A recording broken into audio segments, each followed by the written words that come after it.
Hi everyone, and welcome back to another video. I'm very excited for today's video because it's already mid-January and I haven't really set my reading goals, to be honest, for the year. I've just kind of been reading for whatever. So I decided to pick out my 2025 reading goals. These are going to be goals that are started just for the beginning of the year, for at least the first half. I might reassess halfway through the year on if my goals are easy to accomplish and if I like them and if I want to add new ones. But for now, for the next 6 months, these are my 2025 reading goals. My first reading goal of 2025 is going to be to read 50 books.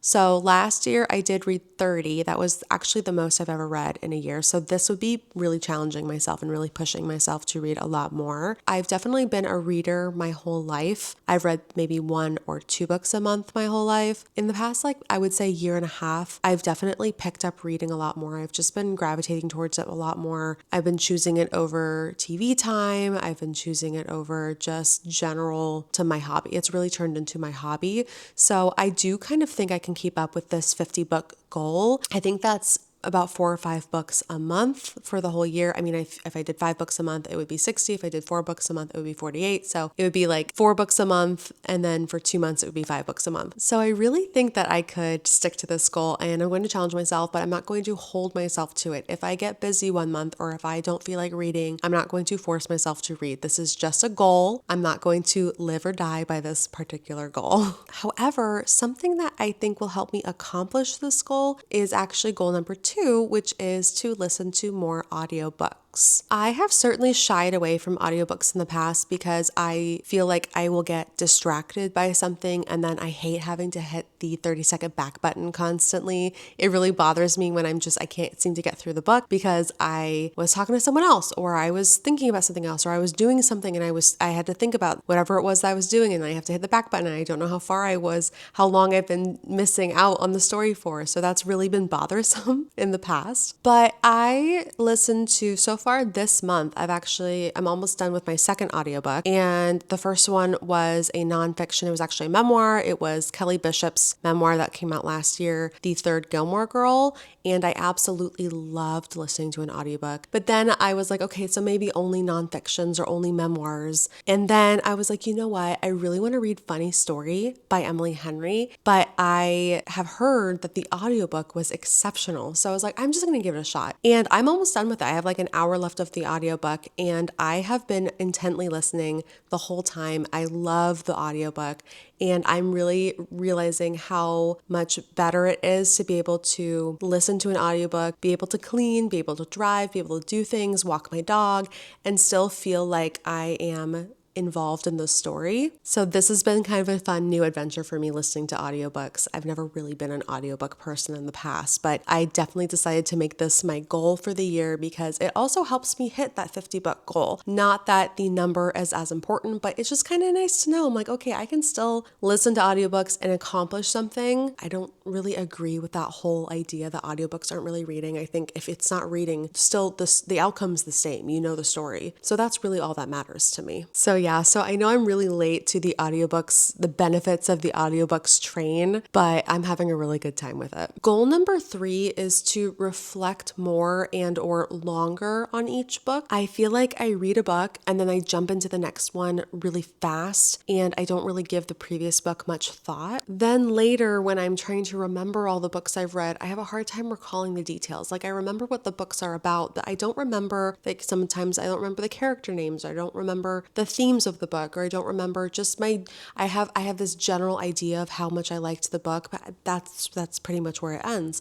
So I really want to give each book more thought before I actually hop into another one. And I think the best way to do that is to actually hop into my 4th goal, which is to post a review on YouTube of each book that I read this year. I have already posted a few reviews. I'm posting spoiler reviews and non-spoiler reviews, and I think just talking about the book in general has really been helping me to remember how much I like a book. It also requires that I do kind of a thorough review and analysis of each book that I read, which I'm really enjoying and I'm having a great time. I'm actually thinking of even just creating a blog and just posting my review on there since I write it out already. And that way I have another place to recall how much I liked a book and what I liked about the book. But yeah, so I'm posting a spoiler review and then a spoiler-free review. And that way, if anyone comes across my channel and they are looking for any kind of review, that way they're not spoiled if they haven't read the book, or if they have read the book and they want to talk about it or want to hear what other people have to say about it, they can look at the spoiler review.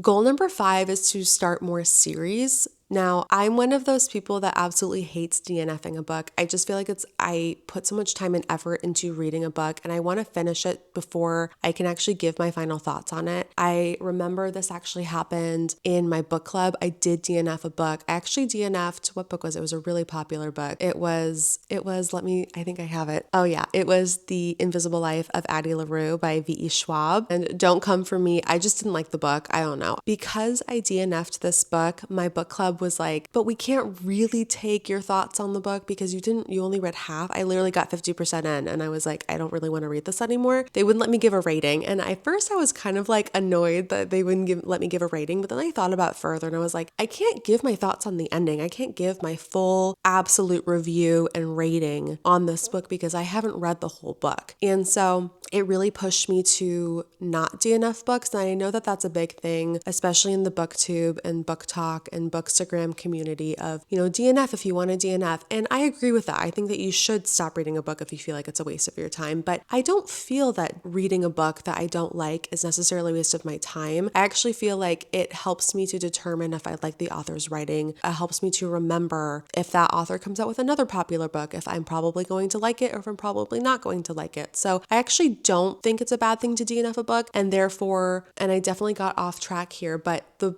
goal number 5 is to finish more series. And so because I'm one of those people who doesn't like to DNF, I do feel like I shy away from reading series or starting any series because I just look at kind of all of the books in a series as to be kind of like one big story and I kind of want to finish it. However, I do need to kind of let that go because that's not exactly fair. Each book is individual. Some people like some of the books of a series more than they like other books of a series. So I think it's okay to start one book of a series, and if I like it, then continue, and if I don't, it's not really DNFing, it's more just not reading it. So I don't know if all of that makes sense, but that's just kind of what's going on in my brain. So I do want to start more series, especially, which is goal number 6, to read more fantasy books, because I do love fantasy books, but I shy away from them because they're either usually part of a series or they're just a huge time commitment themselves, and I really want to start reading more fantasy books. My favorite genre by far is historical fiction, but I do think that I could read more fantasy and love it, especially if there's like a historical fiction fantasy, which there are plenty of those. So I definitely want to read those. There is a series I'm starting this month, which I'm really excited about. It's Fourth Wing. I kind of want to do a whole video on my thoughts on Fourth Wing because I know that the 3rd book of the series, Onyx Storm, is coming out. So I thought I could read book 1, read book 2, and if I like those, then I can pick up Onyx Storm and I can finally know what everybody in the whole world is talking about with Fourth Wing. I also want to read ACOTAR at some point. I feel like that's a series that has definitely intimidated me because it's so long. And I know that there's ACOTAR and I think there's like Throne of Glass and then there's like a 3rd installment. It's kind of separate, but also in that world. I'm not really sure. I'm hoping to start ACOTAR very soon, like maybe next month. I'm going to read Fourth Wing first. And then after I finish that series, then I'm going to start ACOTAR. So I'd like to always be reading a series. A 3rd series that I've been really interested in reading is that I've just heard so many good things is actually a duology. It's the Letters of Enchantment series. The first book is Divine Rivals, and the second is Ruthless Vows. It's just another series that I feel like I'm missing out on, and I feel like the fact that it's a duology is so much less intimidating, so I'm looking forward to reading that one, hopefully this year as well. Okay, I think that's going to be it for today's video. I hope that you've enjoyed hearing about my reading goals for 2025. I'm so excited to start them and hopefully accomplish them, and I will be checking in about 6 months in, probably around June, to see how I've done on these goals, as well as if I want to change them or add any new ones. And if you're new here, please leave a comment letting me know just some of your reading goals, or if you have any in particular series that are less intimidating that you think that I might like or that you love and that you just want to talk about, because I'm looking for series. I'm looking for fantasy series for sure. If you're new here, welcome, and please be sure to subscribe down below so you don't miss a video from from me. And that's it for today's video. I'll see you in the next one. Bye, everyone.